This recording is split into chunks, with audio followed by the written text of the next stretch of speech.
I thought walking into an affair was bad enough, but those sandals at the bottom of my staircase were just the smallest piece of a massive trap built on debt, forged title deeds, and a betrayal so cold it felt clinical. While they thought they were sneaking around behind my back, I saw exactly what they truly wanted. They did not just want my husband. They wanted the entire life I had built, every single square foot of it. My name is Avery Barnes. I am 37 years old, and for the past decade, I have made my living dissecting lies. As a senior fraud investigator for Vesper Risk Solutions, right here in Charlotte, North Carolina, my daily bread consists of finding the hidden threads in offshore accounts, fabricated ledgers, and the tiny, arrogant mistakes that guilty people always make. I track discrepancies for a living. I look for the things that do not belong. I should have known better than to think my own home was immune to them. The conference in Phoenix had imploded in a mess of scheduling conflicts and a sudden keynote cancellation. Instead of wasting 48 hours in a sun-baked desert hotel, I booked the first red-eye back to the East Coast, arriving exactly 2 days earlier than my original itinerary dictated. The drive from Charlotte Douglas International was a blur of exhaustion and quiet anticipation. I had a vision of how the morning would go. I would slip my key into the lock, leave my bags in the foyer, and crawl into the warm sheets beside my husband, Bennett Cross. We had been married for 7 years. I wanted to surprise him.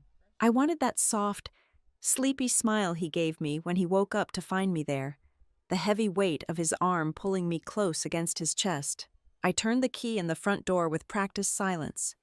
The brass hinges, which Bennett had just oiled over the weekend, did not make a single sound as the heavy wood swung inward.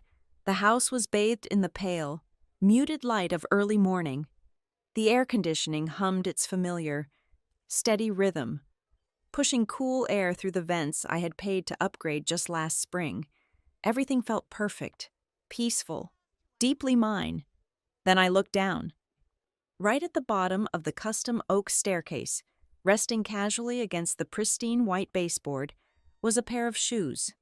They were champagne-colored sandals with needle-thin stiletto heels and delicate, crisscrossing ankle straps. They were definitely not mine. I do not wear champagne stilettos, certainly not the kind that cost more than a monthly car payment. They were positioned with the careless, kicked-off elegance of someone who felt entirely at home.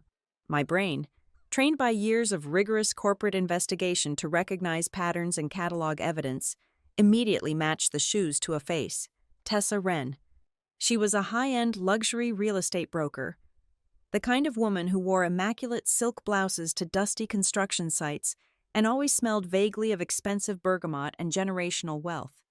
She was also the primary listing agent who frequently orbited Bennett's boutique home renovation projects. I had seen those exact sandals on her feet at a charity gala just 3 weeks ago, watching as she clinked glasses with my husband and discussed market trends. I stood absolutely frozen on the hardwood floor. The handle of my rolling suitcase was still gripped tightly in my right hand, my knuckles turning white. Above me, the floorboards of the master suite creaked, a heavy, rhythmic shifting of weight. Then came the laugh. It drifted down the open, sweeping stairwell. It was a low, throaty, deeply relaxed sound. It was the laugh of a woman who was stretched out under the covers, completely bare, completely satisfied, and completely unaware that the legal owner of the house was standing directly beneath her. It was a sound so intimate, so inherently violating in the center of my private sanctuary, that the breath physically left my lungs. Following the laugh, I heard the low, resonant baritone of my husband, the voice that had vowed to protect me, the voice that had whispered into my hair on our wedding day, the voice that had promised me forever. "Relax," Bennett said, his words floating down the stairs with a sickening, casual clarity. "She doesn't land until Thursday." The words hit me like a physical blow to the sternum. My stomach seized, flash freezing into a solid block of ice. The blood drained from my face, rushing out of my extremities until my fingertips felt entirely numb. In that singular, stretching second, the instinct of a betrayed wife screamed at me to drop the suitcase. It told me to march up those 22 carpeted steps, throw open the heavy mahogany door, and scream until my vocal cords shredded. I wanted to shatter the illusion, to break glass, to drag Tessa out of my bed by her perfectly highlighted hair. I wanted to see the terror in Bennett's eyes when he realized his world was crashing down. But the wife did not take the next step. The investigator did, because screaming is a loss of control. Screaming gives them the power of a reaction, the ability to frame you as the hysterical, unhinged spouse.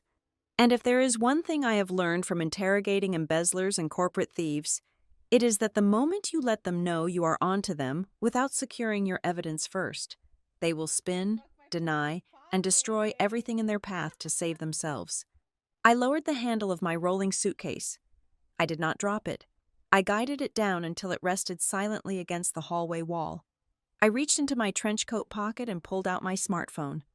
I silenced the device, double-checking that the camera flash and shutter sound were completely disabled. I walked over to the staircase, my footsteps lighter than air. I framed the champagne sandals perfectly within the digital viewfinder, ensuring the bottom stair and the distinctive geometric pattern of our Persian runner were visible for spatial context. I tapped the screen. The image captured perfectly. I stepped back, my eyes scanning the immediate area with cold, clinical precision. There were faint, damp indentations on the edge of the wool rug, the unmistakable footprints from someone who had kicked off their shoes in a hurried frenzy. I photographed them. I moved silently past the stairs and toward the kitchen. Draped carelessly over the carved wooden banister in the hallway was a light coat, a woman's coat, beige, tailored, smelling faintly of that signature bergamot. I captured the label, the drape, the position of the garment. In the kitchen, sitting on the sprawling marble island Bennett had so proudly installed last year using funds from our joint savings, were 2 wine glasses. One was nearly empty, stained with a faint crescent of rose-colored lipstick on the delicate rim. The other was half full. Beside them lay an open bottle of a vintage red Bordeaux we had specifically been saving for our upcoming anniversary. I documented the glasses, the bottle, the lipstick stain. I captured the timeline of their evening, the undeniable forensic trail of 2 people who believed they were untouchable in my territory. My pulse was hammering a frantic, violent rhythm against my throat, a physical manifestation of the heartbreak trying to tear its way out, but my hands were completely steady. The adrenaline was no longer fueling panic, it was fueling a cold, hyper-focused clarity. The emotional devastation was certainly there, a massive, crushing weight waiting for me in the dark, but I took that weight and locked it away in a mental vault. I could not afford to grieve right now. Grief was for later. Right now, I had a job to do. I turned my back on the staircase and the soft, murmuring voices now drifting from the master bedroom. I walked down the hall and let myself into my private home office, easing the heavy door shut and engaging the brass lock with a soft, barely audible click. The room smelled of old paper, leather binders, and my own perfume. It was my sanctuary, the place where I unraveled the deception of others. I sat down at my heavy oak desk. Flipping open the lid of my laptop, the screen flared to life, casting a harsh, pale blue glow across my face. I placed my hands flat on the cool surface of the desk and closed my eyes. I took one deep, measured breath in through my nose, holding it for 4 seconds, and exhaled slowly through my mouth. Bye. It was the exact breathing exercise I used before walking into a conference room to confront a CEO who had just defrauded his investors out of millions. Bennett and Tessa thought they were playing a clever little game. They thought they had until Thursday, but they had made the fatal mistake of playing their game on my board, under my roof, and leaving their literal footprints on my floor. I stared at the blinking cursor on my screen, my mind already organizing data, timelines, and legal precedents. I made a silent, unbreakable promise to myself right then and there. The ending of this story would absolutely not belong to the 2 people upstairs. The glow of the dual monitors was the only light I allowed in my office. My fingers moved across the mechanical keyboard with the rigid muscle memory precision of a surgeon opening a chest cavity. I did not feel angry anymore. Anger is a messy, chaotic emotion that clouds judgment and leaves traces. I needed cold, hard data. I started with the digital perimeter of the house. I logged into the administrative portal of our mesh Wi-Fi network. Bennett had insisted on installing the highest tier system last year to support his massive rendering software, leaving the default administrator password exactly as I had set it. I pulled the historical connection logs. It took me less than 4 minutes to isolate a recurring, unfamiliar media access control address. I cross-referenced the device fingerprint. It was registered simply as Tessa iPhone. I filtered the data by date. She had not just been here today.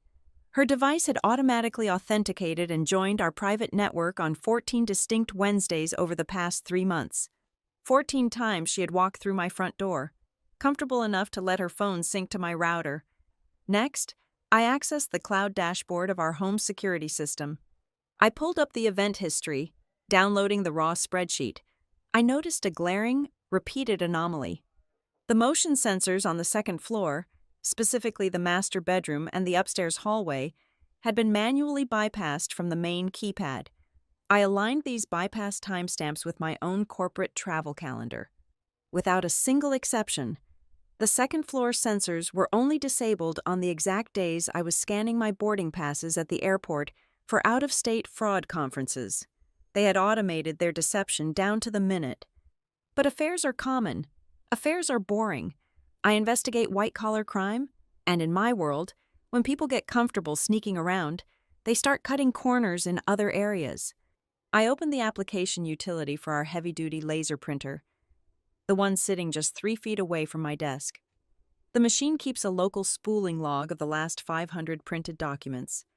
I scrolled through Bennett's endless architectural drafts and permit applications until the titles of the files began to shift.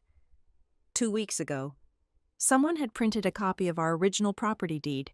4 days after that, a county property tax record.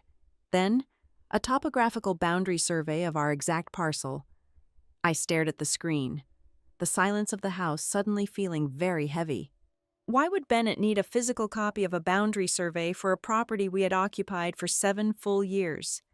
You only pull a boundary survey when you are preparing to alter the lot lines, sell the property, or leverage the land. I opened a new tab and logged into my personal email. I bypassed the inbox and went straight to the deleted items folder, then directly to the filtered spam. There, buried under promotional emails from clothing stores, was an automated notification from DocuSign. It was dated 12 days ago. The subject line read, Home Equity, Line of Credit Review. The sender was a loan officer at a mid-sized regional bank we had never done business with. I clicked the secure link. The system showed the document envelope as completed. It contained a 70-page application for a massive equity draw against our house, requesting exactly 85% of the total appraised value. At the bottom of the final page, right next to Bennett's signature, was a flawless digital reproduction of my own signature. I had never opened this email. I had never seen this document. I certainly had never signed it. I leaned back in my leather executive chair. The air in the room felt distinctly thinner. My husband had forged my signature to pull equity out of our primary residence. Why would he take such a massive, reckless, federal-level risk? I opened the shared cloud drive for his business, Cross and Vale Living. Bennett always told me the company was thriving, pulling in high-end clients from all over the county. Cash flow is solid, he had told me just last Friday over dinner. I bypassed the marketing folders and went straight into the accounts payable directory. It was a complete financial bloodbath. I found 3 demand letters from his primary lumber supplier, all past 90 days due. I found mechanics liens threatened by independent electrical contractors. His general liability insurance was pending cancellation for non-payment. The business was not thriving. It was actively suffocating, drowning in high-interest short-term debt. He needed cash, desperately, and he was trying to use the roof over my head to get it. But how did Tessa fit into the financial side of this equation? She was a luxury real estate broker, not a commercial loan officer. I opened the multiple listing service database, using my corporate investigative access to bypass the public filters and see the raw broker notes. I searched for Tessa Wren's active and recently pending transactions. She usually handled turnkey mansions in the northern suburbs, but her recent activity showed a sharp, uncharacteristic pivot. She had recently secured the listings for 3 dilapidated, single-story homes. I dropped the addresses into a digital mapping tool. A red pin dropped for each property. They formed a neat, tight semicircle. I typed my own home address into the search bar and hit enter. A 4th red pin dropped, landing dead center, perfectly connecting the other 3 properties into a massive, contiguous block of land. My heart gave a slow, hard thump against my ribs. I zoomed out on the map. We lived in the South End corridor. For the past 6 months, there had been quiet, unconfirmed whispers in the city planning commissions about a proposed extension of the light rail system. If the transit line came through here, single-family zoning would be wiped out. A contiguous block of land like the one Tessa was assembling would see a 300% increase in value overnight to a commercial developer looking to build a high-density transit hub. I opened a blank spreadsheet. It was time to build the timeline. In column A, I typed out the dates of my business trips over the last 90 days. In column B, I entered the exact times Tessa's phone connected to my Wi-Fi. Column C held the timestamps of the bypassed security sensors.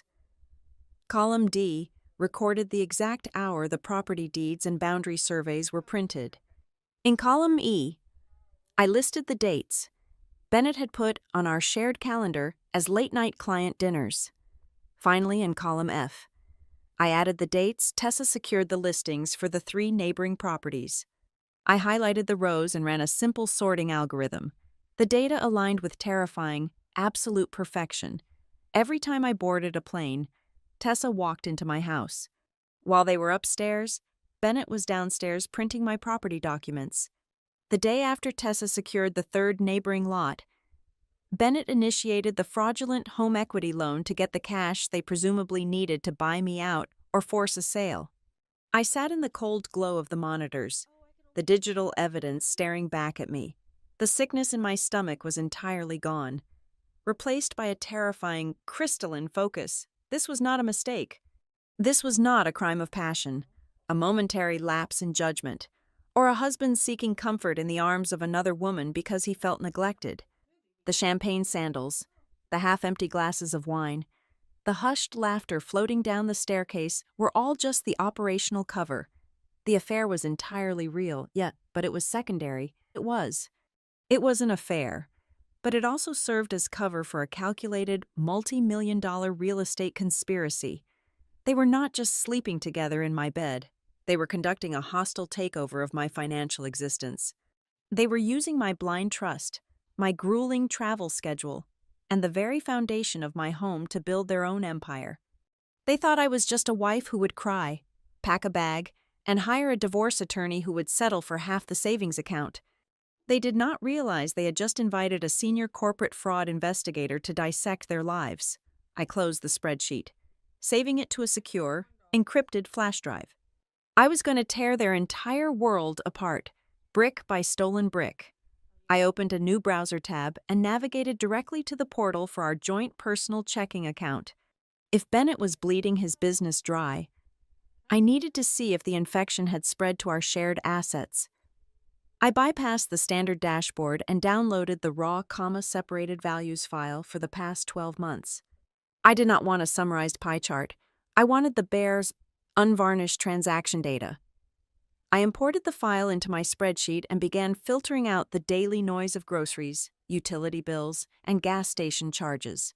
I isolated all outbound wire transfers, certified checks, and anomalous point-of-sale debits. The pattern emerged almost instantly, forming a trail of breadcrumbs leading straight into a financial abyss. 3 months ago, there was a charge for $450 to a commercial title research firm. 2 weeks later, an outbound wire of $625 went to an independent property appraiser. But the most damning line item was a seemingly innocuous state filing fee for $300. I cross-referenced the vendor identification code. It was the standard fee paid to the Secretary of State for the formation of a limited liability company. The memo line on the bank ledger contained a fragmented string of text, but I could clearly make out the name Juniper Crest Holdings. They had formed a corporate shell. I needed to know how deep the communication went. I minimized the spreadsheet and opened the local mail client on our shared home desktop. Bennett used this machine for his heavy architectural rendering, but he also synced his personal email here for convenience. I clicked into his drafts folder. Careless people always use the drafts folder as a digital notepad. There was an unsent message created 5 days ago, with no recipient listed. It was not a letter. It was a holding pen for copied texts and notes, a checklist Bennett was clearly using to keep his complex web of lies organized. I scrolled down the page, the glow of the screen burning into my eyes. My gaze locked onto a pasted string of text, clearly copied from a messaging app. The syntax and tone were undeniably Tessa. Just hold off. The pasted text read, "Make sure you let her sign after the reconciliation weekend. She will be more compliant when she feels guilty for doubting you." A reconciliation weekend. My lungs felt tight, as if the oxygen in my office had suddenly turned to ash. Bennett had booked a surprise 2-night stay at a vineyard in the Blue Ridge Mountains for late next month, claiming we needed to reconnect because my work schedule had been so demanding. He had manufactured a fake marital crisis, planned a fake romantic getaway to solve it, and intended to use the resulting emotional high to slip a fraudulent financial document under my pen. But the next pasted note in the draft was what truly stopped me cold. It was a copied text message from a different number. I recognized the phrasing immediately. It was Judith Cross, my mother-in-law, the woman who had given me her grandmother's pearl earrings on my wedding day and held my hand during the holidays. "The house part will be fine if Avery thinks this is just about you two." Judith had written to her son, "Keep the focus on the affair if she catches on. A heartbroken wife walks away from the property. A suspicious wife hires a forensic accountant. Do not let her see the land deals." A physical wave of nausea rolled through me. I gripped the edge of my heavy oak desk to anchor myself. This was not a passive cover-up. Judith was the tactical advisor. She knew her son was sleeping with Tessa Wren, and she was actively instructing him to use his own infidelity as a smokescreen. I forced myself to breathe. I needed to isolate the forgery. I pulled up the fraudulent DocuSign application I had found in my spam folder. I zoomed in to 400% on the final page, scrutinizing the pixels around my purported signature. It was too perfect. Real signatures vary, affected by the angle of the pen and the texture of the paper. This signature was a static, flattened image. I opened my personal archive of scanned documents and began a visual comparison. It took me 20 minutes to find the exact match. It was from a silent auction donation form I had signed for a children's charity gala last November. The slight drag on the tail of the letter Y, the specific loop of the letter B, it was an identical pixel-for-pixel match. Bennett had lifted the high-resolution scan, isolated the ink path using his architectural design software, and dropped it onto a federal banking document. I picked up my smartphone and dialed Marisol Kent. She was not just my personal attorney, she was a ruthless litigator who specialized in high-stakes asset protection. "Avery," Marisol answered on the second ring. "It is early. Tell me you are calling with good news." "I need you to pull the state corporate registry for an entity called Juniper Crest Holdings," I said, my voice eerily calm, stripped of all emotion. "I need the registered agent, the operating agreement if it is public, and a list of all real property tied to that LLC. I also need to prepare a dispute of unauthorized encumbrance for my primary residence." I could hear the sharp intake of breath on the other end of the line. "Give me 10 minutes, Marisol said, immediately shifting into war mode. "Do not confront anyone yet." As soon as I disconnected, I called the corporate hotline for North Spire Bank. I bypassed the standard customer service tree, using my credentials as a fraud investigator to get transferred directly to their internal risk management liaison. "My name is Avery Barnes," I told the liaison, reading off the application number from the PDF. "I am the primary title holder on the property listed in this home equity application. I am officially notifying you that the signature on page 70 is a digital forgery. I have not authorized this line of credit. The typing on the other end was frantic. Ms. Barnes, let me freeze the file immediately, the liaison said, his tone tight with corporate liability panic. Looking at the system now, the loan has not been disbursed. It is sitting in final pre-approval. We were literally just waiting on one final, physically notarized page to release the funds. The requested draw is for $850,000. I ended the call and set the phone down. $850,000. 10 minutes later, an encrypted email arrived from Marisol. I opened the attached dossier on Juniper Crest Holdings. The LLC was registered out of a post office box, but the managing members were listed clear as day: Bennett Cross and Tessa Wren. I scrolled to the property holdings. Juniper Crest Holdings had already executed quiet, off-market purchase agreements for the 3 dilapidated lots surrounding my house. But those 3 lots were narrow, irregularly shaped, and lacked direct access to the main commercial avenue. They were virtually worthless for major commercial development on their own. Then I looked at the county plat map Marisol had attached. My property, the home I had paid the mortgage on for 7 years, sat directly on the corner. It was a massive, perfectly rectangular double lot that anchored the entire block. It was the only parcel that provided the necessary frontage and alleyway access required by city zoning laws for high-density construction. The final, suffocating layer of the truth snapped into place, tightening around my throat like a snare. My house was the keystone. Without my lot, their 3 properties were just a bad investment. With my lot, the entire 4-parcel block could be leveled and sold to the light rail developers for tens of millions of dollars. They needed my land to complete the puzzle. But they could not simply offer to buy me out, because I would investigate the sudden interest, discover the transit expansion plans, and demand the commercial value. So they devised a different strategy. They decided to break me. They were using the affair to orchestrate a catastrophic emotional collapse.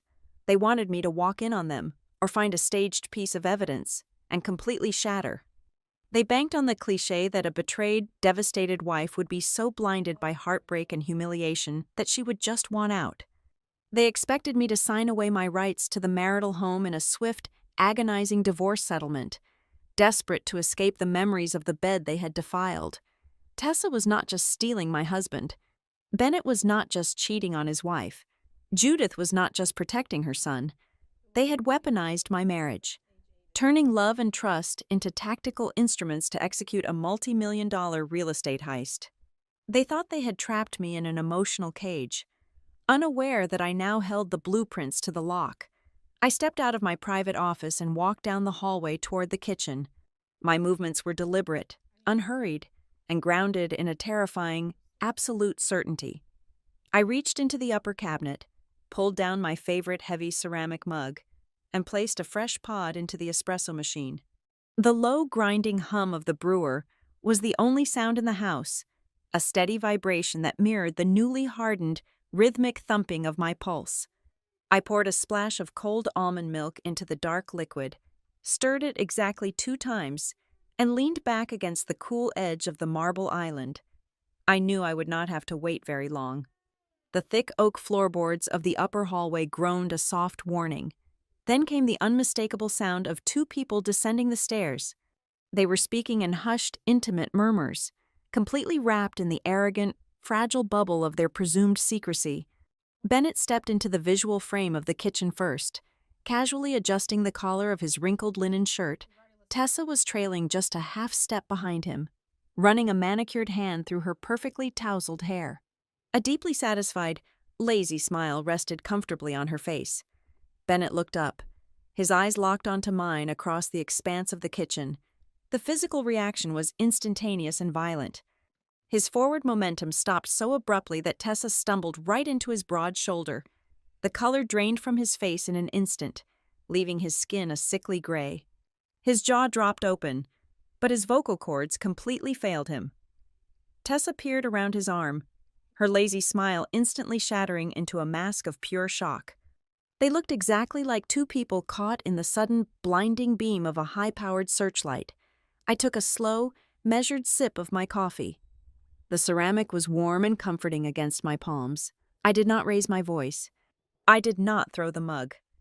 I looked directly past my husband, focusing my gaze entirely on the woman standing frozen on the bottom step. "Why are your champagne sandals sitting at the bottom of my staircase?" I asked. The question hung in the ambient air, incredibly light but razor sharp, slicing cleanly through the heavy, suffocating silence of the room. Bennett finally found his breath. It came out of his lungs in a panicked, ragged gasp. He stepped forward, instinctively raising both of his hands in a frantic, placating gesture, as if trying to physically push back the reality of the situation. "Avery," he stammered, his voice cracking pitifully on the second syllable of my name. "Avery, wait. Please, just listen to me. Let me explain. This is not what it looks like at all. Well, it is. But it is not what you think. It was a massive mistake, a terrible, emotional mistake. Things have been so difficult and stressful lately, and we just got caught up in a moment of utter weakness." I let him talk. I stood perfectly still and watched the man I had married shrink into a pathetic, sweating caricature of himself. He was desperately trying to control the narrative of the morning, forcefully framing the catastrophe as a simple, tragic failure of marital fidelity. He wanted me to believe this was a spontaneous collapse of morals, a private, messy tragedy born from neglect and loneliness. I gave him room to keep talking, and he used it to make his situation worse. I did not say a single word about the boundary surveys I knew he had printed. I did not mention the forged loan applications sitting in the bank queue, or the corporate shell company they had secretly registered. I kept the real financial evidence hidden, letting him believe that the affair was the worst thing I had discovered. When his frantic, babbling excuses finally sputtered to a dry halt, I set my coffee mug down on the marble counter. The sharp, decisive clink of the ceramic against the stone made both of them flinch visibly. "You have 48 hours, I said, my voice flat and emotionless. Bennett blinked rapidly, clearly disoriented by my absolute lack of hysteria. 48 hours for what? To remove your personal clothing and your basic toiletries from this property," I replied smoothly. "You will pack your bags, and you will both leave. If you are still inside these walls when that clock expires, I will have the local authorities physically remove you for trespassing." Tessa, finally recovering a small fraction of her usual high society arrogance, stepped out from the shadow of my husband. She crossed her arms tightly over her chest, trying to project a flimsy facade of professional authority. "Avery, let us all just take a deep breath," Tessa said, her tone dripping with a sickening, practiced empathy. "There is obviously a lot of raw emotion right now, but legally speaking, this is Bennett's primary residence too. You cannot just kick him out onto the street on a moment's notice without proper legal documentation." I shifted my gaze back to her. I let the silence stretch out for 5 agonizing seconds, letting the weight of my stare press down on her chest before I finally spoke. "I am not asking you to leave, Tessa," I said quietly. "I am instructing you. And while you and my soon-to-be ex-husband are packing your casual wear, you will listen to me very carefully. You will not touch a single piece of paper in this house. You will not open a filing cabinet. You will not log into the desktop computer in the study.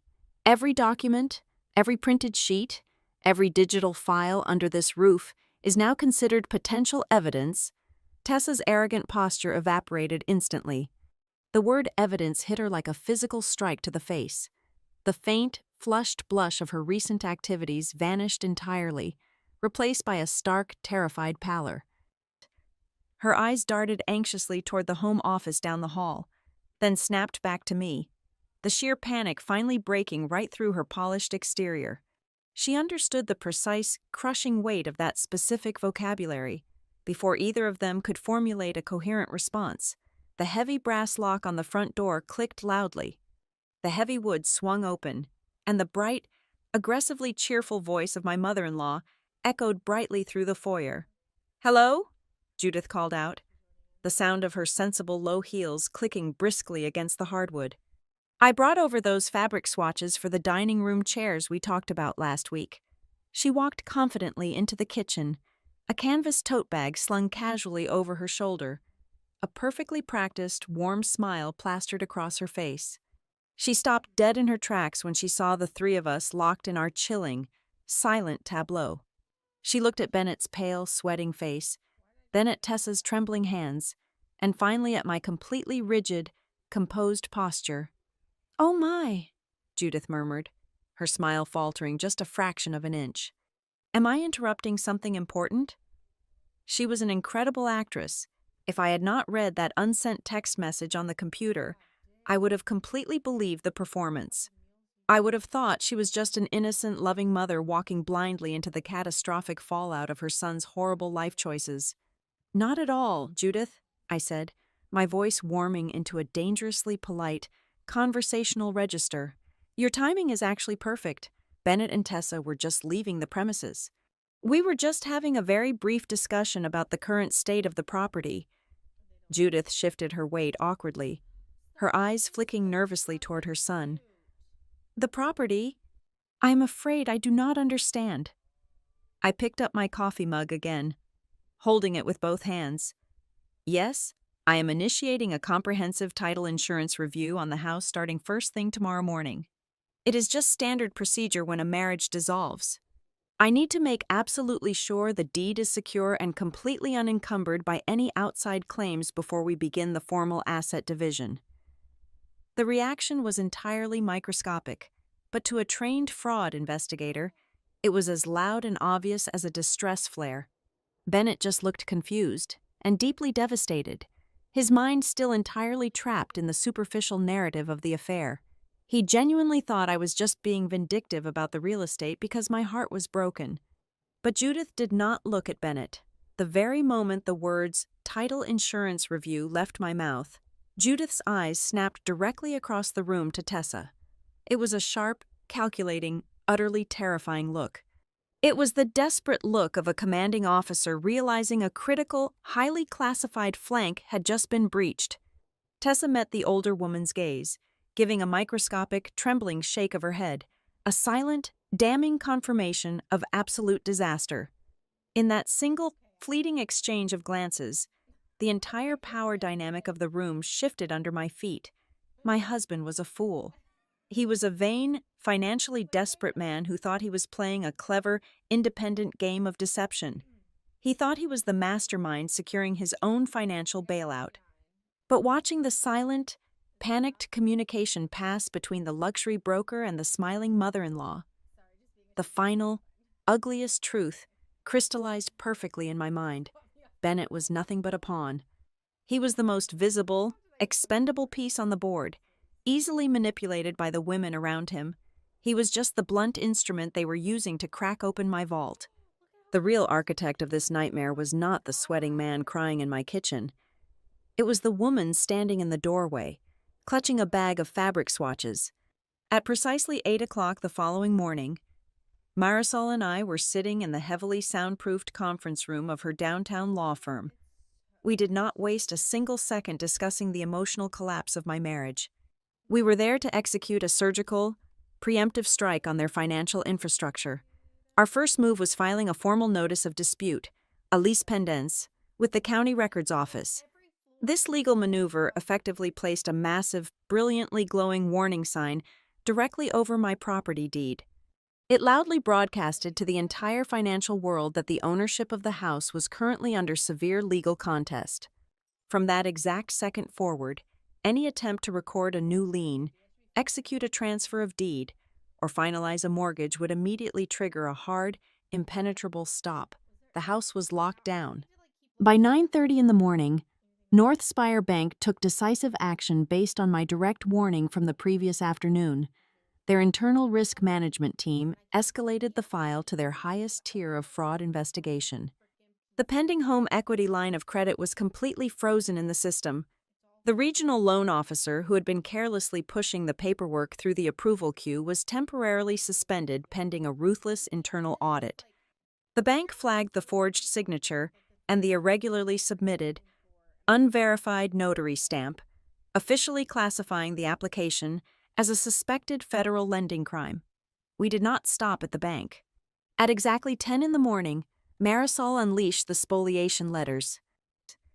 These were severe, uncompromising legal demands for immediate data preservation, sent simultaneously via certified overnight mail and digitally tracked email to the corporate compliance officers at both Cross and Vale Living and Alder and Reed Realty. The legal language was absolute and terrifying. Both companies were now formally mandated to freeze and preserve their internal servers. They were strictly prohibited from deleting any corporate correspondence, clearing server backups, wiping printer logs, destroying text messages, or altering the digital metadata remotely associated with my property, the 3 neighboring lots, or the shell company they had formed. If Tessa or Bennett panicked and hit the delete key on a single, seemingly insignificant email, they would no longer just be facing civil litigation. They would be committing the crime of intentional destruction of evidence. I knew my own professional flank needed immediate fortification. At noon, I walked into the corner office of my managing director at Vesper Risk Solutions. In the corporate fraud sector, the mere appearance of impropriety is just as lethal to a career as actual guilt.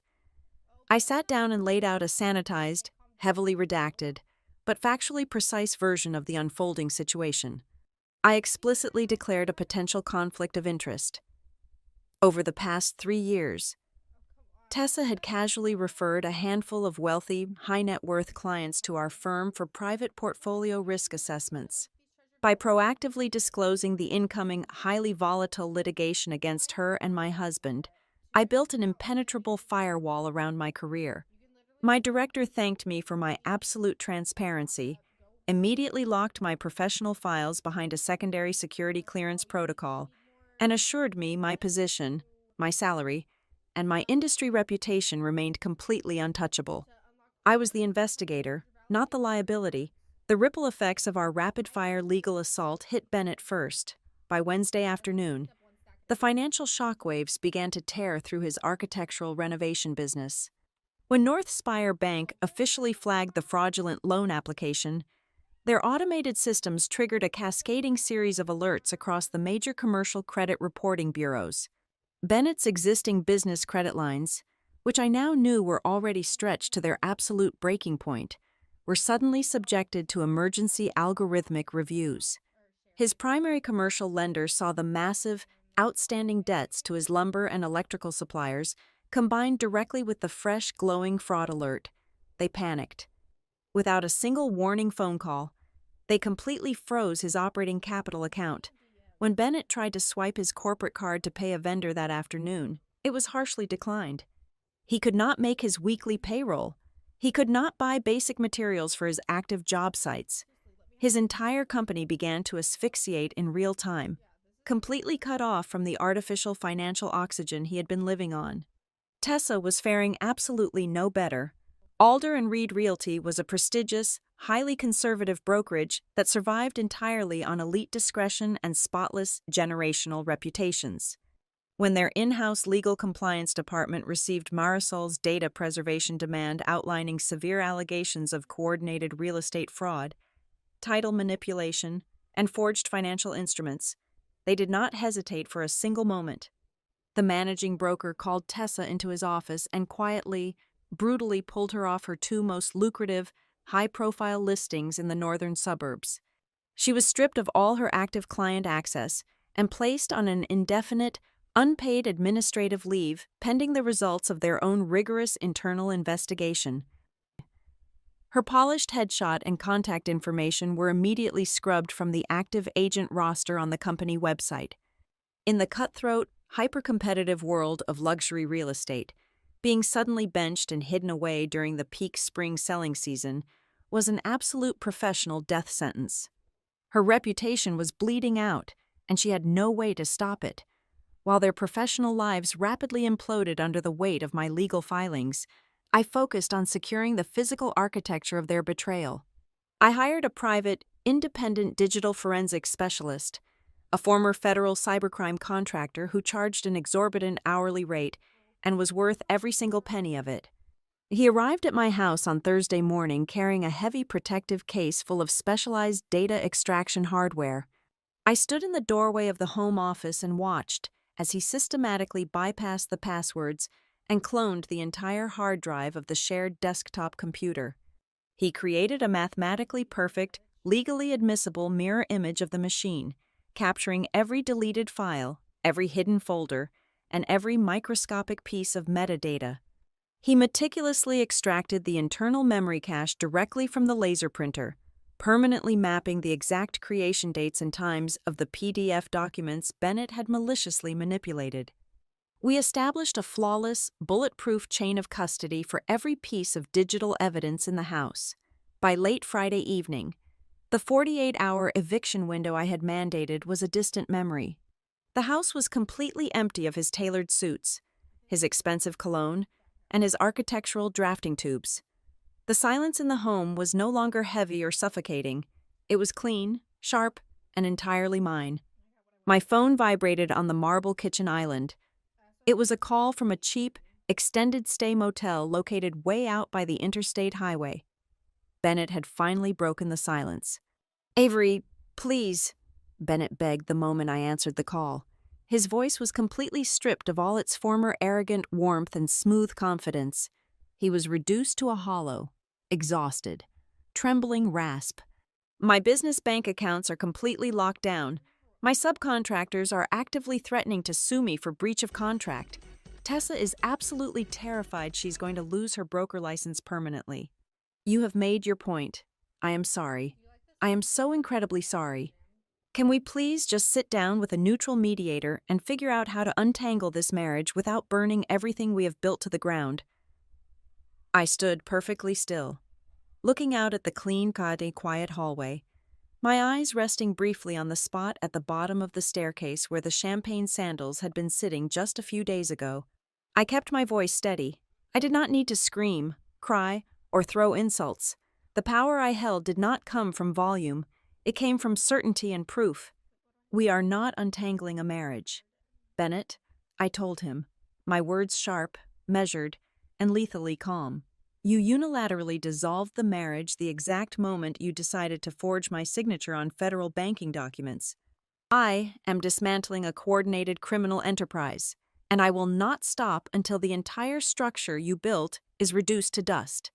I disconnected the call, placed the phone face down on the cool marble, and walked away. I met my younger brother, Rowan Barnes, at a dim, unassuming diner on the outskirts of the city. As a senior civil infrastructure engineer for the city of Charlotte, Rowan lived in a world of concrete pours, zoning variances, and municipal blueprints. He slid into the vinyl booth opposite me, looking incredibly uncomfortable. He ordered a black coffee, wrapping his large, calloused hands around the ceramic mug before finally meeting my eyes. "I should have said something," Rowan started, his voice heavy with guilt. "When you texted me that name last night, it made me sick to my stomach." "Juniper Crest Holdings," I stated evenly. "When did you hear it?" Rowan sighed, staring down at the Formica table. "About 3 weeks ago, I was at a municipal planning mixer downtown. A couple of commercial developers were having a few too many drinks, bragging about a shadow entity that was quietly scooping up distressed parcels in the South End corridor. They name-dropped Juniper Crest. I did not think much of it until the conversation shifted to the new transit initiative. He leaned in closer, lowering his voice. "The light rail extension is not public yet. Avery. It is buried in committee revisions, but the whispers are incredibly loud among the heavy hitters. The proposed route runs exactly 2 blocks behind your street." I nodded, processing the confirmation of my theory. "They are assembling the block for a high-density commercial buyout." Rowan rubbed the back of his neck. "There is more." I did not want to believe it. But looking back, I was an idiot. Think back to the 4th of July barbecue at your house last summer.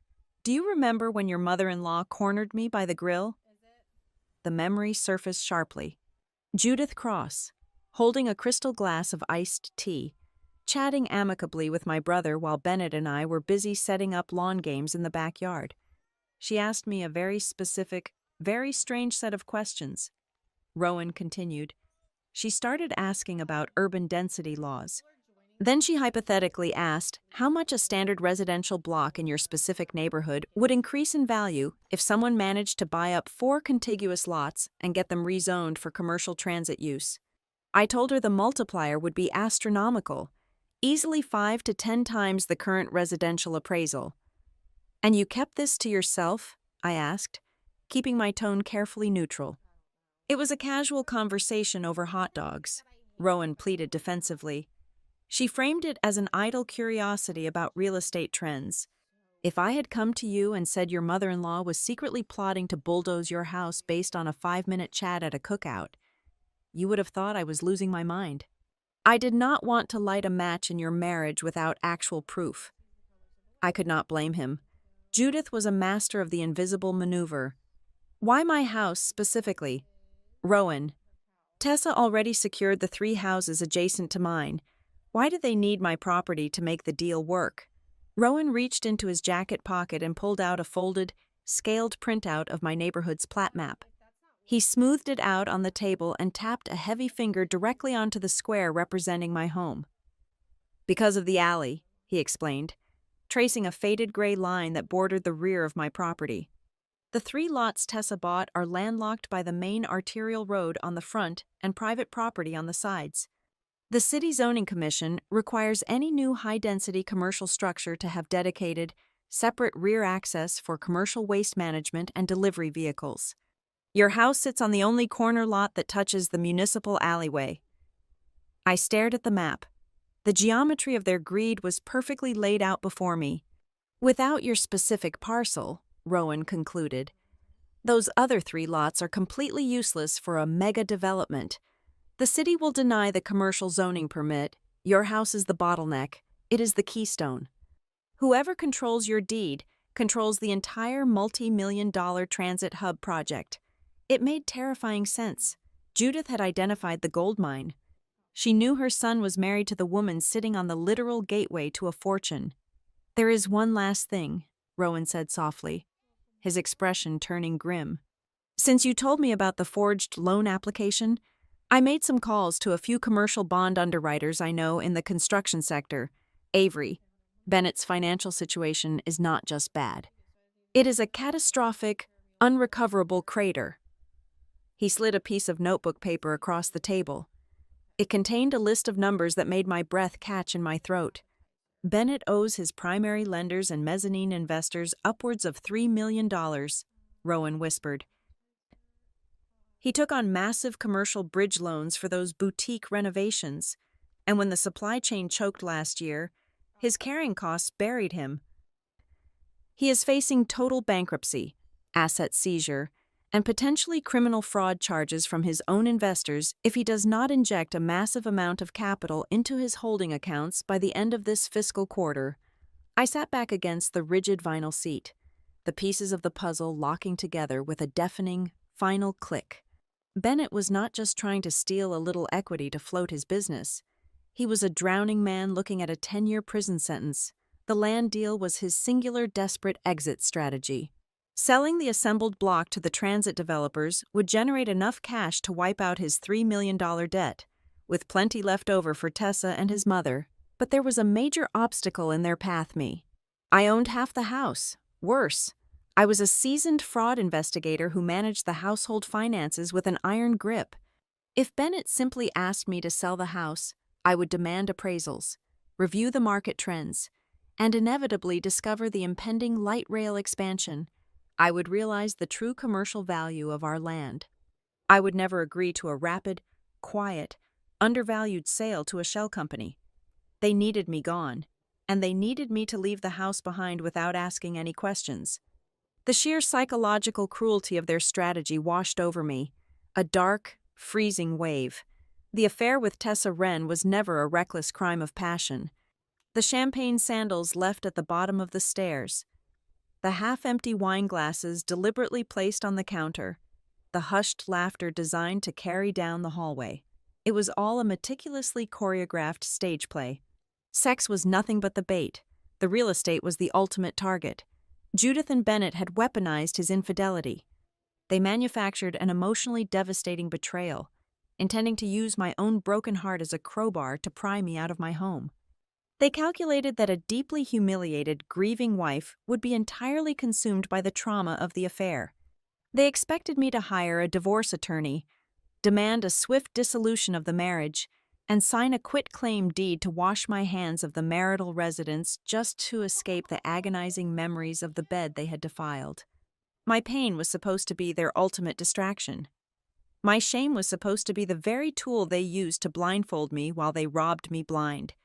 They thought they could break my spirit so thoroughly that I would just walk away, leaving the crown jewel of their real estate empire sitting perfectly in their palms.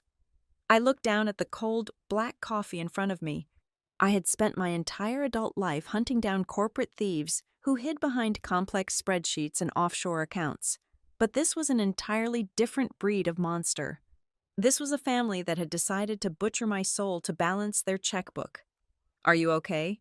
Rowan asked, his voice thick with concern.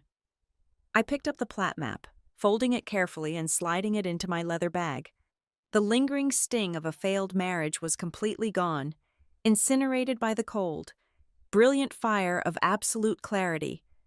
"I am perfectly fine," I told my brother, and for the first time in days, it was the absolute truth. They built their entire plan on the assumption that I would shatter. Now, they are going to learn what happens when I strike back. They did not retreat. When cornered, desperate people do not surrender. They simply change their weapons. Bennett hired a notoriously aggressive divorce litigator, a man whose entire reputation was built on burying opposing spouses in frivolous injunctions and character assassinations. Less than 48 hours after I forced Bennett out of the house, Marisol received a blistering cease and desist letter. The document formally accused me of executing an illegal invasion of my husband's digital privacy. The lawyer claimed my access to the home network logs and the desktop computer constituted unauthorized cyber surveillance, attempting to reframe my forensic discoveries as the unhinged, paranoid actions of a deeply unstable woman. Simultaneously, Tessa launched a quiet, lethal psychological campaign through our shared social circles. Charlotte's high-end residential market is a small, tightly connected world, and Tessa knew exactly how to manipulate its whisper network. She began leaking a carefully sanitized narrative to mutual acquaintances, country club members, and local business owners. She painted a picture of me as a tragic, overworked corporate drone who had finally snapped under the immense pressure of my job. The story she seeded was that my marriage had been dead for years, and upon discovering a simple, unfortunate emotional affair, I suffered a complete nervous breakdown. Tessa told people I was inventing wild financial conspiracies and fabricating real estate plots simply to exact a vicious, irrational revenge. Then came the calculated olive branch from Judith. It arrived via a private courier on a rainy Tuesday afternoon, sealed in a heavy cream-colored envelope. It was a formal settlement proposal, drafted to look incredibly generous to a casual observer. Judith offered to facilitate a quiet, completely private buyout of my equity in the house. She proposed paying me a 20% premium over the current market appraisal, provided I immediately sign a temporary residency agreement. The terms required me to quietly vacate the premises within 30 days and agree to list the property for a private sale immediately after the divorce was finalized. It was a brilliantly disguised trap. If I signed it, I would willingly hand them the keystone to their multi-million-dollar transit hub development, legally absolving them of their fraud while believing I had won a favorable settlement. I did not even bother drafting a counteroffer. I handed the heavy cream paper back to Marisol and instructed her to send a single, uncompromising sentence to their legal team. All future communication must be routed exclusively through legal counsel, and the property remains strictly off the market.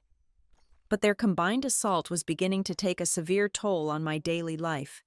The social isolation crept in like a freezing fog. Neighbors I had hosted for summer barbecues and holiday parties suddenly avoided making eye contact when I pulled into my driveway.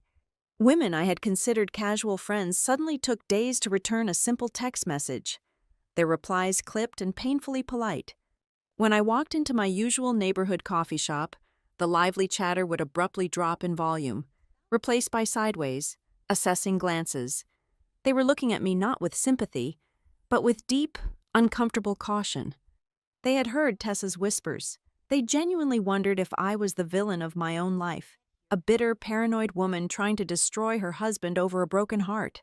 Sitting alone at a small cafe table, staring into a black coffee, I realized a terrifying truth.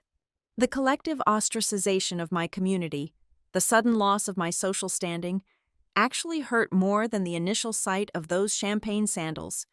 The betrayal of a husband is a singular wound. The quiet, polite rejection of an entire community is a suffocation. Then, just as I was bracing myself against the social chill, Bennett's aggressive attorney delivered a counterstrike that nearly knocked the breath out of my lungs. Marisol called me into her office on a Friday morning. The heavy oak door was shut tight, and she was not smiling. She pushed a manila folder across her expansive glass desk. "They filed an emergency response to our dispute with the bank," Marisol said, her voice tight with genuine concern. "Avery, you need to look at this." I opened the folder. Inside was a high-resolution color copy of a single document page. It was an addendum to the home equity line of credit application. My signature was perfectly rendered at the bottom, exactly matching the charity form Bennett had digitally lifted. But that was not the part that hit me hardest. Pressed firmly next to the ink of my forged name was a physical, embossed stamp. It was a legitimate, registered state notary seal, accompanied by a wet ink signature of a licensed notary public. The digital forgery I could easily prove. A physical notary seal, legally swearing that an official of the state had physically witnessed me sign the document, elevated the situation from a suspicious file to a federally binding contract. How did they get a real notary to stamp a forged page? I asked, my voice barely above a whisper. "Read Bennett's sworn affidavit attached to the back," Marisol instructed grimly. I flipped the page. Bennett had submitted a legally binding statement under penalty of perjury. In it, he claimed that I had absolutely known about the home equity loan and had willingly signed the final authorization page in person. He provided a highly specific, terrifyingly plausible alibi. He stated that I had signed the document during the annual Children's Hospital charity brunch, an event we had attended together exactly 1 month ago. Bennett's affidavit painted a vivid, humiliating picture. He claimed I had consumed 4 heavy glasses of vintage champagne during the mid-morning event. He stated that while we were sitting at our sponsored table, surrounded by wealthy donors, he had slipped the addendum onto a clipboard and handed it to me. According to his sworn statement, I was slightly inebriated, laughing with the other guests, and hastily scribbled my name on the paper without bothering to read the fine print, explicitly telling him to just handle the finances. He even provided the name of the mobile notary, claiming she was a guest at a neighboring table who had done him a quick professional favor. It was a masterful, evil piece of gaslighting. He was using a real, documented social event to deliberately blur the lines of my own memory. He was forcing the legal system to look at a purportedly tipsy, careless wife who was now simply experiencing buyer's remorse and crying fraud. For one agonizing minute, standing in Marisol's office, a wave of profound doubt washed over me. Had I drank that much? Had he slid a clipboard in front of me while I was distracted by the auctioneer?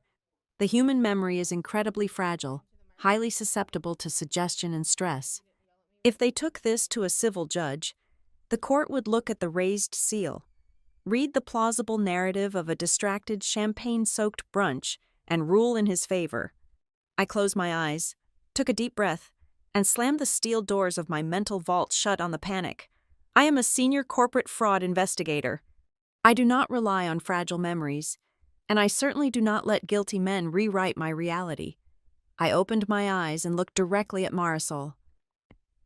"Do not file a single response yet," I told her, my tone dropping into the cold, mechanical cadence of my profession. "Give me 24 hours.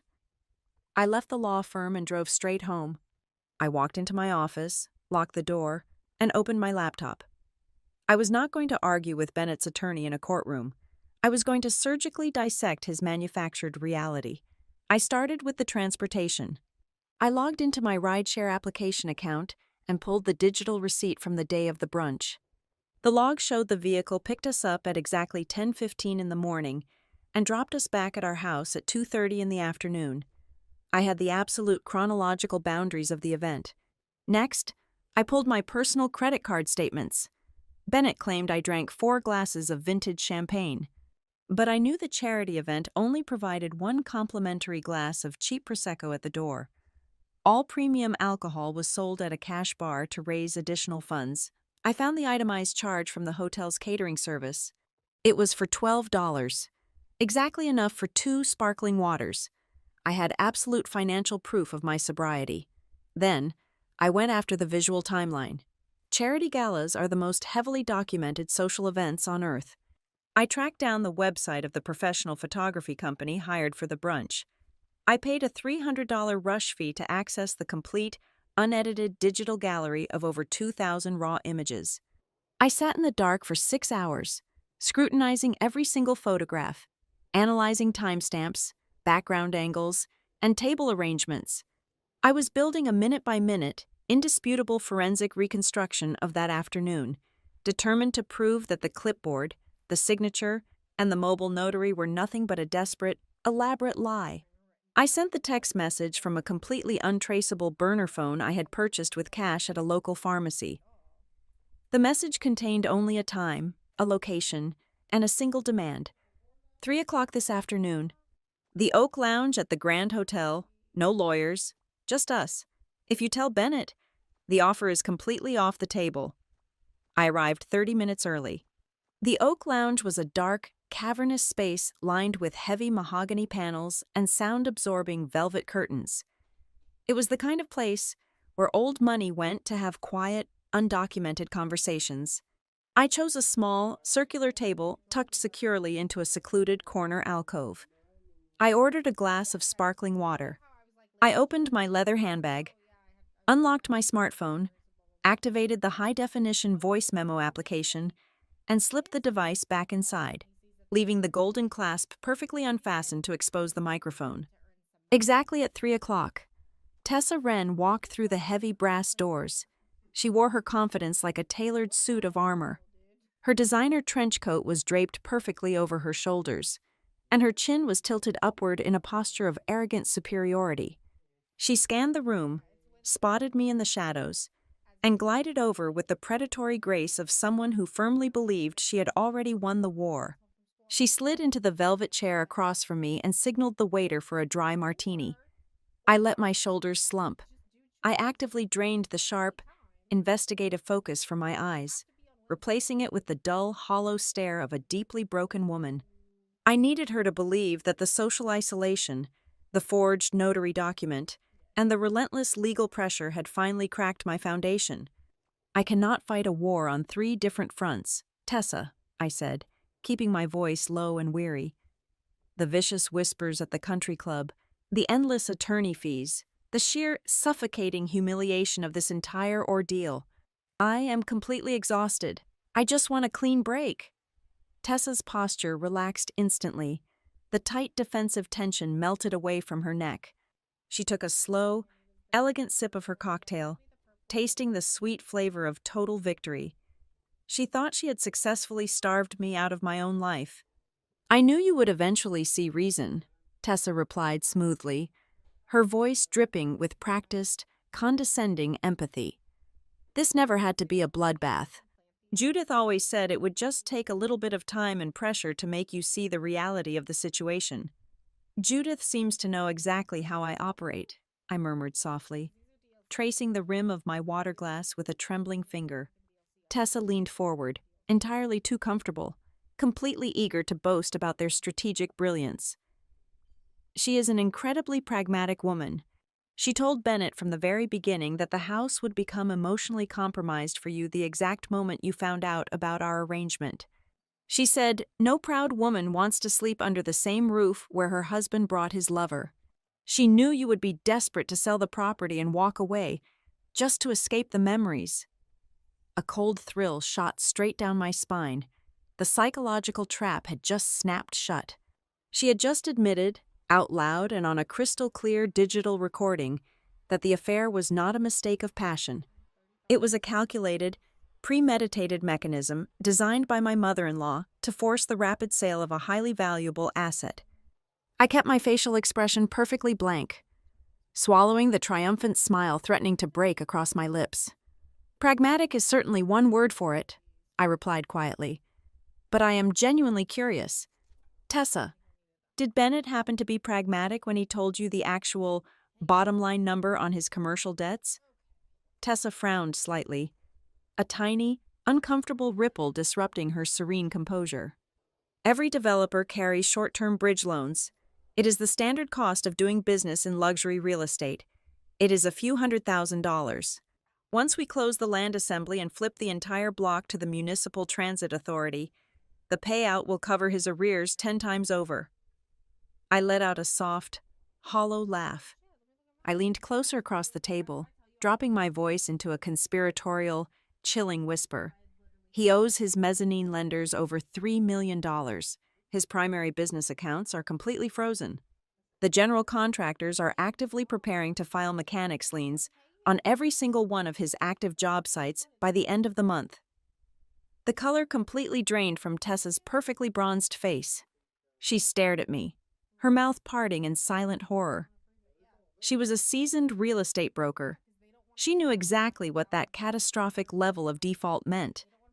It meant their shell company was dead on arrival. It meant she had securely hitched her own professional wagon to a violently sinking ship. "That is entirely impossible," she hissed, her arrogant facade crumbling into genuine panic. He told me the cash flow was tight, but he explicitly said he was patching the holes with the change order margins from the Highland Park renovation. I froze internally. I had not looked into his active client billing records. I slowly drew the conversation along, giving her just enough room to stumble over her own words. "You mean the structural upgrades?" I asked innocently, pretending to be confused. Tessa, now desperate to prove she understood the financial architecture of his business, spilled the entire, devastating secret. "No," she snapped defensively. "The phantom billing. He has been systematically inflating the change order costs on his luxury renovations for the past 6 months. He is billing wealthy clients for imported Italian marble and secretly substituting it with domestic surplus. He is charging for heavy load-bearing steel reinforcements that his structural engineers never actually installed. He told me he was skimming off the top of those massive projects to keep his operational capital afloat until our transit deal finally closed." My heart hammered a vicious rhythm against my ribs, but my hands remained perfectly motionless on the wooden table. Bennett was not just defrauding federal banks and forging his wife's signature. He was actively committing severe civil fraud against his own high-net-worth clients, deliberately jeopardizing the structural integrity of their homes to steal their money. And Tessa knew all about it. She was entirely complicit in the cover-up. Tessa suddenly realized she had said entirely too much. She looked around the quiet, dimly lit lounge, her eyes wide and frantic, suddenly resembling a cornered animal realizing the exit is blocked. She reached across the table, her manicured fingers trembling slightly as they brushed against the polished mahogany wood. "Listen to me," Tessa pleaded, her voice dropping into a desperate, hurried pitch. "Bennett is a total fool. He lied to me just like he lied to you. I am absolutely not going down for his financial incompetence and his fraudulent billing. You are the registered managing partner of the shell company," I reminded her coldly. "You are already deeply buried in it." "Not if you drop the legal dispute with the bank," she countered immediately, her raw survival instinct completely overriding any lingering loyalty to my husband. "If you officially withdraw the forgery allegation and walk away from the property today, I will make it extremely worth your while. This is completely independent of Judith's settlement offer. I have my own private offshore accounts, untraceable funds. I will personally wire you $300,000 by tomorrow morning. You take my cash. You take whatever Judith is offering for the house, and you disappear entirely. We both walk away from Bennett's sinking ship and let him drown alone." I looked at her. I really looked at her. She was terrified, inherently greedy, and fundamentally weak. She had just explicitly offered me a massive, illegal monetary bribe to formally cover up a federal banking forgery, a commercial real estate conspiracy, and ongoing contractor fraud. And my phone, sitting quietly in the darkness of my leather bag, was capturing every single desperate, damning syllable. I let a soft, seemingly defeated sigh escape my lips. I picked up my purse, ensuring the bag stayed upright, and slipped the heavy leather strap over my shoulder. "I will have Marisol draft the withdrawal paperwork this evening," I lied smoothly, offering her a tired, resigned nod. "Have your international routing numbers ready by tomorrow morning." Tessa sagged back against the plush velvet chair. A massive, overwhelming wave of relief washed over her sharp features. She took a long, triumphant sip of her martini, firmly believing she had just successfully outmaneuvered the investigator. She truly thought she had simply purchased her own freedom. She had absolutely no idea she had just handed me the final, explosive piece of ammunition I needed to obliterate their entire world. I turned my back on her and walked out of the quiet lounge, my heels clicking a steady, victorious rhythm against the polished marble floor. The preliminary hearing took place on a damp Tuesday morning inside a windowless civil courtroom on the 4th floor of the county courthouse. The air inside the room was stale, heavily overconditioned, and suffocatingly tense. Bennett sat 2 tables away from me, his posture rigid, his face pale but aggressively set. He had dressed in a conservative charcoal suit, playing the part of the embattled, wronged husband to absolute perfection. Beside him sat his bulldog of a divorce litigator, a man who moved with the arrogant swagger of someone who believed paper always defeated truth. Within the first 15 minutes of the hearing, I felt the terrifying, heavy reality of the civil justice system closing in around my throat. Bennett's attorney stood before the judge, brandishing the high-resolution copy of the home equity addendum. He did not yell. He did not need to. He simply let the bureaucratic weight of the document do the executioner's work for him. He pointed directly to the raised, embossed seal pressed into the heavy paper and the wet ink signature of the licensed state notary public. He eloquently argued that my allegations of digital forgery were nothing more than the vindictive, retaliatory fantasies of a scorned woman suffering from a broken heart. According to him, the state had legally authenticated my presence and my consent. I glanced sideways at Marisol, for the very first time since I had hired her. My fiercely confident attorney looked visibly constrained. She shifted uncomfortably in her leather chair, her jaw tight. In civil court, a judge looks first at the paper, not at the intuition of a private investigator.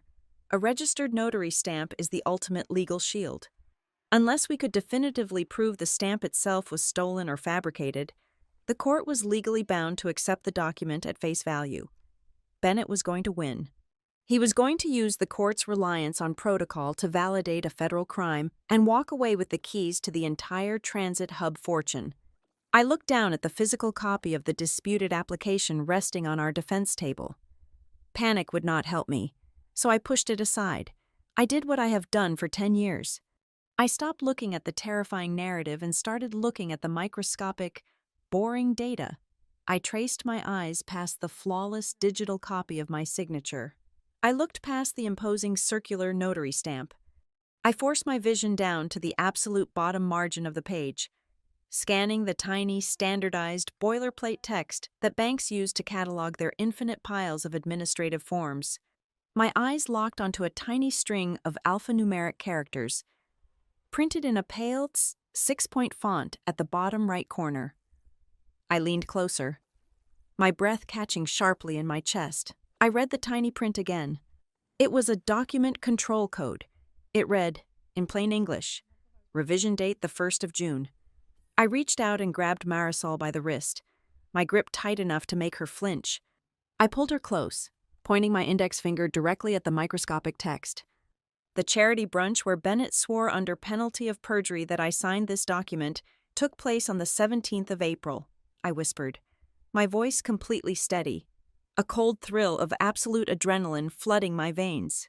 This specific page template, this exact revision of the bank's liability addendum, was not published by their legal department until the 1st of June. That is exactly 6 weeks after the day he claims he handed it to me on a clipboard. Marisol stared at the tiny text, her eyes widening as the lethal implication of the dates registered in her mind. The suffocating pressure in the room vanished instantly, replaced by the sharp, metallic taste of an imminent kill. We had the digital forensics report sitting right in our primary evidence binder.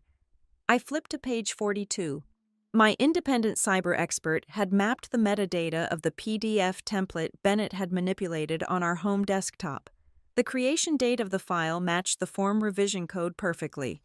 It was physically impossible for me to have signed a piece of paper in mid-April that simply did not exist anywhere on Earth until early June. But I did not just want to prove Bennett was lying. I wanted to completely demolish his entire manufactured reality. I opened my leather briefcase and pulled out a glossy 8x10 photograph Rowan had rush printed for me late last night. He had spent hours scouring the digital galleries of the charity brunch, hunting for any anomaly, and he had found a masterpiece. I slid the photograph across the table to Marisol. It was a candid shot of me standing near the silent auction tables on the exact afternoon in question. I was holding a small glass of sparkling water in my left hand. My right hand, my dominant writing hand, was strapped tightly into a rigid black orthopedic wrist brace secured with 3 thick Velcro straps. I had suffered a minor sprain moving a heavy box of files at the office 2 days prior to the event. "Look at the signature on the forged document," I told Marisol, my voice dropping into a lethal, surgical cadence. "It is a long, fluid, continuous loop. It requires complete flexibility of the wrist. In that photograph, my wrist is completely immobilized. I could not even hold a pen that day, let alone execute a flawless, sweeping signature while drinking champagne." Marisol did not smile, but her eyes hardened into polished obsidian. She stood up, smoothing the front of her blazer. She did not ask the judge for a recess. She asked for immediate permission to enter newly subpoenaed evidence into the official record. Bennett's lawyer scoffed, but the judge granted the motion. Marisol walked to the center of the room. She did not start with the dates or the photograph. She started with the notary. "Your Honor," Marisol began, her voice ringing with absolute, chilling clarity. Opposing counsel relies heavily on the physical seal of a mobile notary to authenticate this document.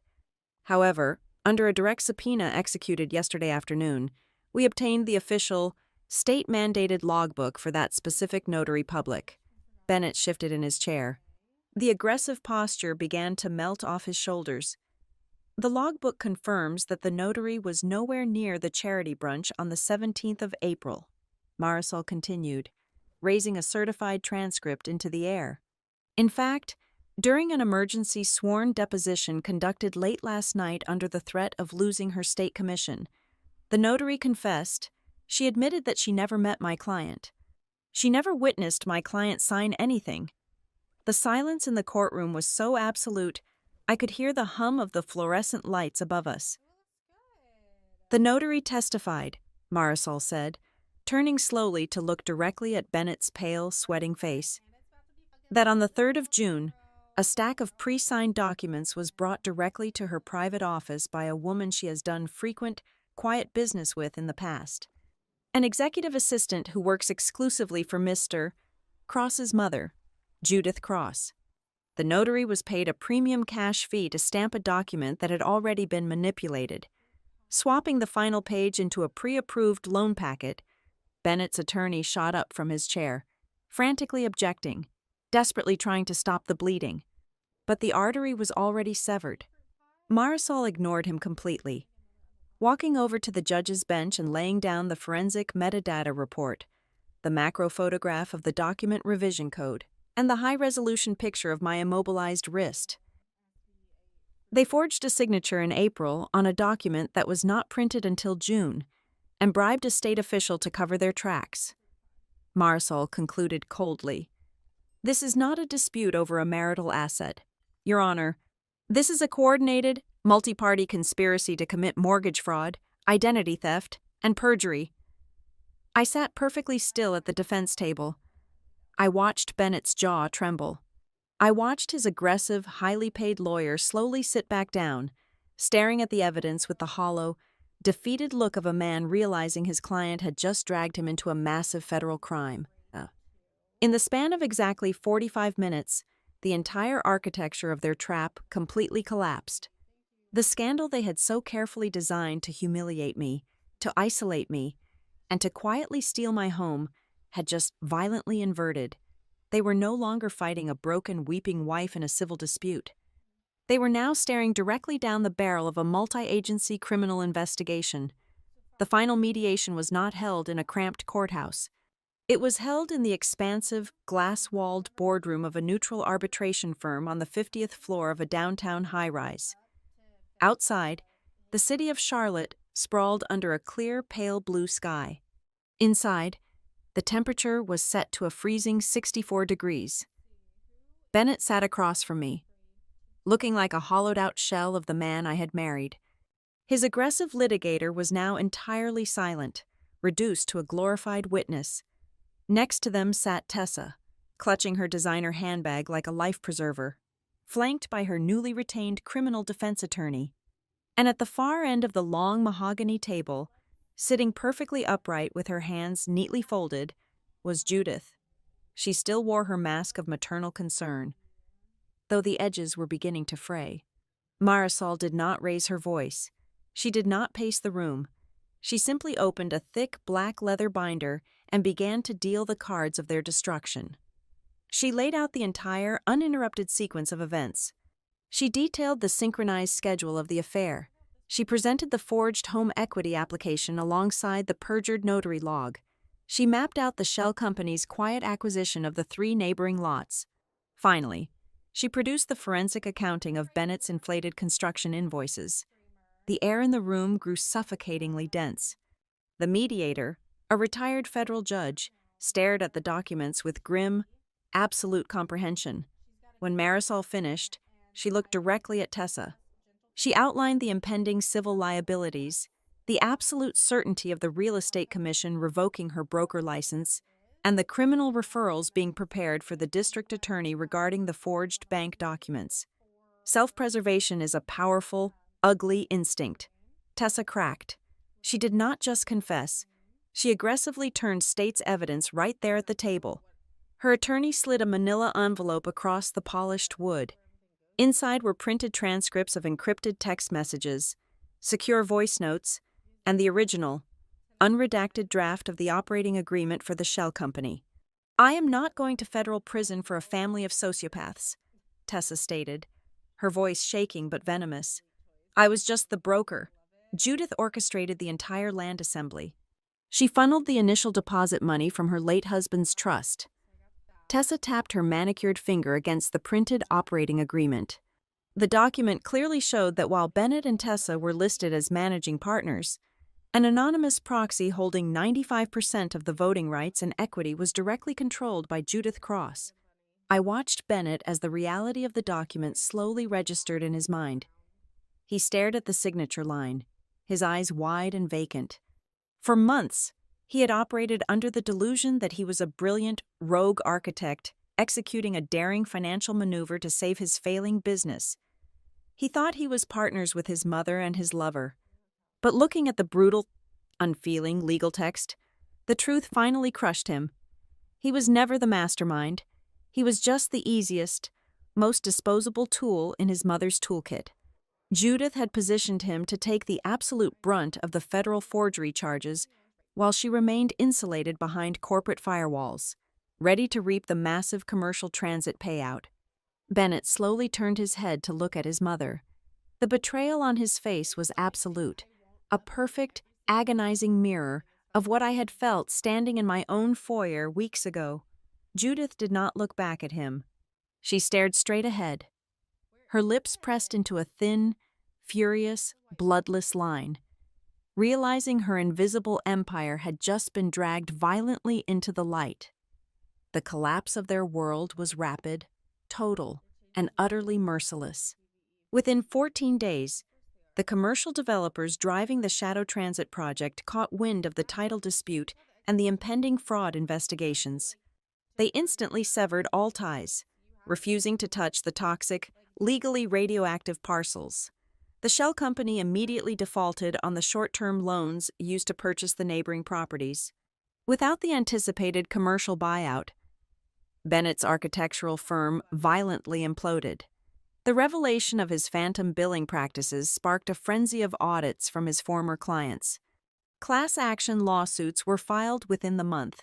His commercial lenders seized his remaining assets, and he was forced into a devastating, highly publicized Chapter 7 bankruptcy. Tessa faced the exact professional execution she had feared. The State Real Estate Commission permanently revoked her broker license for gross ethical violations and complicity in mortgage fraud. She became entirely toxic in the luxury housing market. Her carefully cultivated reputation reduced to a cautionary tale whispered at industry networking events. As for the forged documents and the perjured notary, Marisol handed our entire forensic dossier over to the state attorney general. The criminal machinery grinds slowly, but it grinds exceedingly fine. I walked away with the only thing that actually mattered. I kept the house. Through a brutally swift divorce settlement, I secured the absolute, unencumbered deed to the property, legally barring Bennett and his mother from ever laying a single claim to the land. 8 months later, the Municipal Planning Commission officially announced the new light rail extension on the evening news. The final, approved transit map was broadcasted across the city. The red line running exactly down the alleyway behind my property. Overnight, the value of my corner lot skyrocketed by nearly 400%. I was flooded with frantic, unsolicited offers from commercial developers holding blank checks, but I did not sell, not yet. I was the sole owner of the Keystone, and I was going to dictate the terms on my own timeline. Before I entertained a single commercial bid, I hired a private contracting crew. I gave them one specific, highly detailed work order.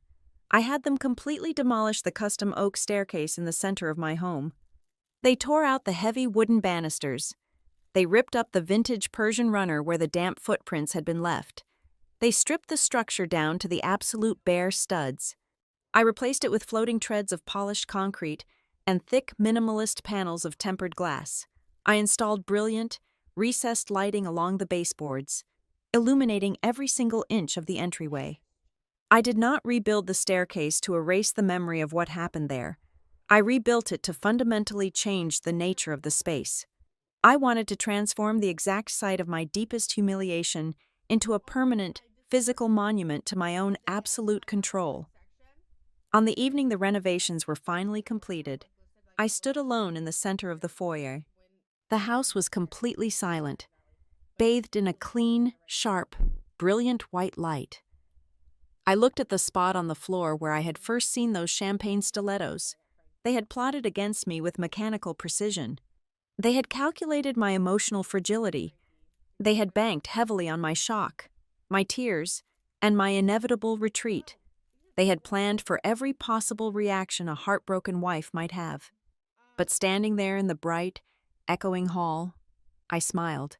They had accounted for everything except the fundamental nature of the woman they were trying to break.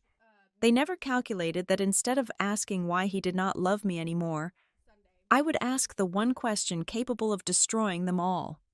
Why do you need my house so badly? Thank you for listening to my story today. Please let me know where you are listening from in the comments below so we can interact and share our thoughts together.